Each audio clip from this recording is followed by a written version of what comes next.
Hi friends, welcome back to my YouTube channel. Video ಶುರು ಮಾಡೋಕ್ಕೂ ಮುಂಚೆ ನಿಮ್ಮ ಹತ್ರ ಒಂದು ರಿಕ್ವೆಸ್ಟ್ ಅಂತಲೇ ಅಂದ್ಕೊಳ್ಳಿ. ಯಾರೆಲ್ಲ ನನ್ನ ಯೂಟ್ಯೂಬ್ ಚಾನಲ್ನ ಸಬ್ಸ್ಕ್ರೈಬ್ ಆಗದೆ ನೋಡ್ತಾ ಇದ್ದೀರಾ, ದಯವಿಟ್ಟು ಪ್ಲೀಸ್ ನನ್ನ ಚಾನಲ್ನ ಸಬ್ಸ್ಕ್ರೈಬ್ ಮಾಡಿ, ಹಾಗೆ ಬೆಲ್ ಬಟನ್ನ ಕ್ಲಿಕ್ ಮಾಡಿ, ಹಾಗೆ ಆಲ್ ಅನ್ನೋ ಆಪ್ಷನ್ನ ಕ್ಲಿಕ್ ಮಾಡಿದ್ರೆ ನಾನು ಯಾವುದೇ ವೀಡಿಯೋ ಅಪ್ಲೋಡ್ ಮಾಡಿದ್ರೂ ಮೊದಲು ನಿಮಗೆ ನೋಟಿಫಿಕೇಷನ್ ಬರುತ್ತೆ, ಆಗ ನೀವು ವೀಡಿಯೋನ ನೋಡ್ಬೋದು. ಮತ್ತು ಹಾಗೆ ಇವತ್ತಿನ ರೆಸಿಪಿ ಬಂದು ಒಂದೊಳ್ಳೆ ಟೇಸ್ಟಿಯಾಗಿರೋ ಅಂಥ ಎಗ್ ರೈಸ್ನ ಇವತ್ತು ನಿಮ್ಮ ಜೊತೆ ಶೇರ್ ಮಾಡ್ತಿದ್ದೀನಿ. ಬನ್ನಿ ಹೇಗೆ ಮಾಡೋದು ಅಂತೇಳಿ ನೋಡೋಣ. ಮೊದಲಿಗೆ ನಾನಿಲ್ಲಿ ಮೊಟ್ಟೆನ ತೊಗೊಂಡಿದ್ದೀನಿ. ಮೊಟ್ಟೆನ ನಾನು ಬಟ್ಲಿಗೆ ಹಾಕ್ಕೊಂಡಿದ್ದೀನಿ. ಒಂದೇ ಸಲ ಅಡುಗೆಗೆ ಹಾಕೋಕ್ಕೆ ಹೋದರೆ ಅದು ಹಾಳಾಗಿದ್ರೆ ಗೊತ್ತಾಗೋದಿಲ್ಲ. ಸೊ ಹಾಗಾಗಿ ಶುಂಠಿ ಬೆಳ್ಳುಳ್ಳಿ ಪೇಸ್ಟು, ಹಾಗೆ ಈರುಳ್ಳಿ, ಟೊಮೊಟೊ, ಹಸಿರುಮೆಣಸಿನ್ಕಾಯಿ ಮತ್ತು ಹಾಗೆ ಪೆಪ್ಪರ್ ಪೌಡರ್, ಹಾಗೆ ಗರಂ ಮಸಾಲ ನೀವು ನೋಡ್ತಾ ಇದ್ದೀರಲ್ವ ಈ ಥರ ಬಾಟ್ಲಿಗೆ ಹಾಕ್ಕೊಂಡಿದ್ದಾರೆ ಅಂತ. ನಾನು ಉಪ್ಪಿನಕಾಯಿ ಬಾಟಲ್ ಬರ್ತಾವಲ್ಲ, ಅದಕ್ಕೆ ನಾನು ಅದು ಖಾಲಿ ಆದಮೇಲೆ ತೊಳೆದಿಟ್ಕೊಂಡು ನಾನು ಆ ಥರ ಪ್ಯಾಕಲ್ಲಿ ಬರೋದನ್ನ ಆ ಥರ ನಾನು ಬಾಟ್ಲಿಗೆ ಫಿಲ್ ಮಾಡ್ಕೊತೀನಿ.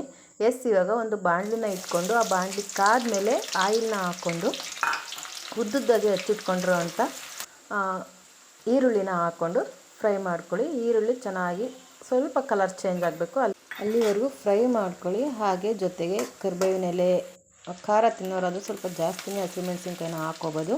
ಮತ್ತು ಅದ್ರ ಜೊತೆ ಶುಂಠಿ ಬೆಳ್ಳುಳ್ಳಿ ಪೇಸ್ಟು ನಾನು ಮನೇಲೇ ಮಾಡ್ಕೊಂಡಿರೋ ಅಂಥದ್ದು ಹಾಕಿ ಸ್ವಲ್ಪ ಅದು ಹಸಿ ಸ್ಮೆಲ್ ಹೋಗೋವರೆಗೂ ನೀವು ಫ್ರೈ ಮಾಡ್ಕೊಳ್ಬೇಕು. ಹಸಿ ಸ್ಮೆಲ್ ಹೋಗ್ತಿದೆ ಅನ್ನುವಾಗ ಒಂದು ಚಿಕ್ಕ ಟೊಮೊಟೊನ ನಾನು ಹಚ್ಚಿಟ್ಕೊಂಡಿದ್ದೀನಿ. ನೀವು ಟೊಮೊಟೊ ಇಷ್ಟಪಡಲ್ಲ ಅನ್ನೋರು ನೀವು ಅದನ್ನು ಸ್ಕಿಪ್ ಮಾಡ್ಕೋಬೋದು.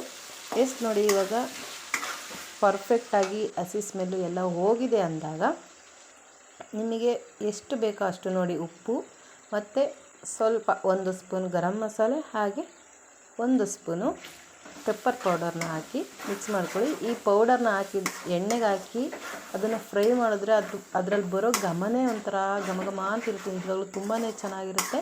ನೀವು ಒಂದು ಸಲ ಟ್ರೈ ಮಾಡಿ.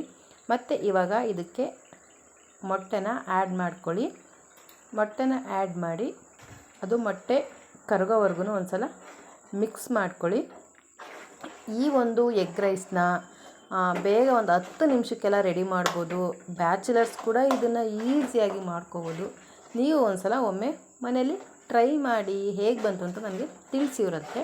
ಸೊ ಈಗ ಇದನ್ನು ಚೆನ್ನಾಗಿ ಅದು ಉಡಿ ಥರ ಆಗೋವರೆಗೂ ನೀವು ಫ್ರೈ ಮಾಡ್ಕೋಬೇಕು. ಕೆಲವರು ಈ ಹಂತದಲ್ಲೇ ಅನ್ನನ ಹಾಕಿ ಮಿಕ್ಸ್ ಮಾಡ್ತಾರೆ, ಅದು ಸ್ವಲ್ಪನೂ ಚೆನ್ನಾಗಿರೋದಿಲ್ಲ, ಅದು ಸ್ಮೆಲ್ ಹಾಗೆ ಬರ್ತಿರುತ್ತೆ ಮೊಟ್ಟೆದು. ಸೊ ನೋಡಿ ಇವಾಗ ಇದು ಪರ್ಫೆಕ್ಟಾಗಿ ಆಗಿದೆ ಅಂತ.